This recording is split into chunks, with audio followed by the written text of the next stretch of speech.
ನೆನ್ನೆನೇ ಅದು ರಿಯಾಕ್ಟ್ ಮಾಡಿದೆ ನನಗೆ ಗೊತ್ತಾಯ್ತು ರೀ. ಒಂದು ನಿಮಿಷ ಪೊಲೀಸ್ ಇಲಾಖೆ ಇರೋದಕ್ಕೆ ಒಂದು ನಿಮಿಷಕ್ಕೆ ಅಂದರೆ ಪೊಲೀಸ್ ಇಲಾಖೆಯಲ್ಲಿ ಒಬ್ಬ ಸಿಬ್ಬಂದಿ ಮೇಲೆ ಆದರೆ ಅವರು ಹೈಯರ್ ಅಧಿಕಾರಿಗಳಿಲ್ವ ಮಾಡ್ತಾರೆ, ಸಿಬ್ಬಂದಿನೇ ಅಂತಿಮನ.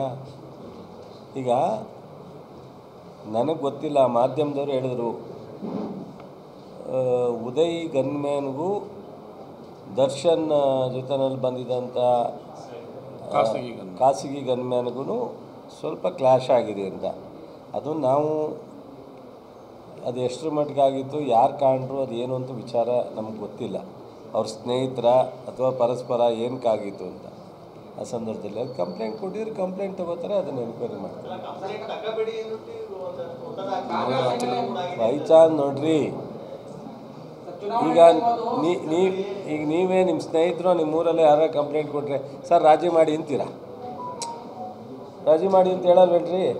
ಸಣ್ಣ ಪುಟ್ಟದಾರು ಮಾಡ್ತಿರೋ ಇಲ್ವೋ, ಹೇಳ್ತಿರಲ್ವ? ಅವಾಗ ನೋಡಪ್ಪ ಅದೇನು ತೀರಾ ಅತಿ ಆದರೆ ತಗೊಳ್ಳಿ, ಇಲ್ಲ ಅಂದರೆ ಸಣ್ಣ ಪುಟ್ಟ ರಾಜಿ ಆಗೋದ್ರೆ ರಾಜಿ ಮಾಡೋದು. ಹಂಗೆ ಯಾರಾದರೂ ಹೇಳಿದಾರೋ ಏನೋ ಗೊತ್ತಿಲ್ಲ. ಸೊ ಇಬ್ಬರು ರಾಜಿ ಆದರೆ ಕ್ಲಾಶ್ ಆಗಿರೋರು ಓಕೆ, ಇಲ್ಲ ಇಬ್ಬರು ಕೇಸೇ ಆಗಬೇಕು ಅಂದ್ರೆ ಕೇಸ್ ತಗೋತಾರೆ, ತನಿಖೆ ಮಾಡ್ತಾರೆ.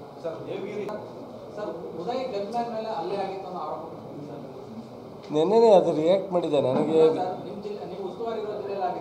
ಗೊತ್ತಾಯ್ತು ರೀ.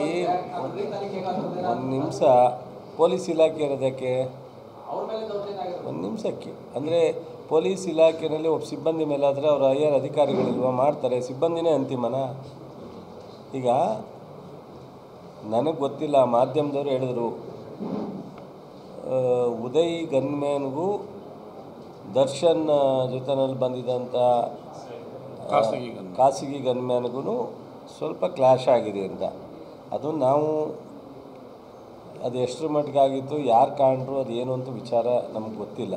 ಅವ್ರ ಸ್ನೇಹಿತರ ಅಥವಾ ಪರಸ್ಪರ ಏನಕ್ಕಾಗಿತ್ತು ಅಂತ. ಆ ಸಂದರ್ಭದಲ್ಲಿ ಅದು ಕಂಪ್ಲೇಂಟ್ ಕೊಟ್ಟಿದ್ರೆ ಕಂಪ್ಲೇಂಟ್ ತಗೋತಾರೆ, ಅದನ್ನು ಎನ್ಕ್ವೈರಿ ಮಾಡ್ತಾರೆ. ಬೈಚಾನ್ ನೋಡ್ರಿ, ಈಗ ನೀವೇ ನಿಮ್ಮ ಸ್ನೇಹಿತರು ನಿಮ್ಮೂರಲ್ಲೇ ಯಾರು ಕಂಪ್ಲೇಂಟ್ ಕೊಟ್ಟರೆ ಸರ್ ರಾಜಿ ಮಾಡಿ ಅಂತೀರಾ? ರಾಜಿ ಮಾಡಿ ಅಂತ ಹೇಳಲ್ವೇನ್ರಿ? ಸಣ್ಣ ಪುಟ್ಟದಾರು ಮಾಡ್ತಿರೋ ಇಲ್ವೋ, ಹೇಳ್ತಿರಲ್ವ? ಅವಾಗ ನೋಡಪ್ಪ ಅದೇನು ತೀರಾ ಅತಿ ಆದರೆ ತಗೊಳ್ಳಿ, ಇಲ್ಲ ಅಂದರೆ ಸಣ್ಣ ಪುಟ್ಟ ರಾಜಿ ಆಗೋದ್ರೆ ರಾಜಿ ಮಾಡೋದು. ಹಂಗೆ ಯಾರಾದರೂ ಹೇಳಿದಾರೋ ಏನೋ ಗೊತ್ತಿಲ್ಲ. ಸೊ ಇಬ್ಬರು ರಾಜಿ ಆದರೆ ಕ್ಲಾಶ್ ಆಗಿರೋರು ಓಕೆ, ಇಲ್ಲ ಇಬ್ಬರು ಕೇಸೇ ಆಗಬೇಕು ಅಂದ್ರೆ ಕೇಸ್ ತಗೋತಾರೆ, ತನಿಖೆ ಮಾಡ್ತಾರೆ.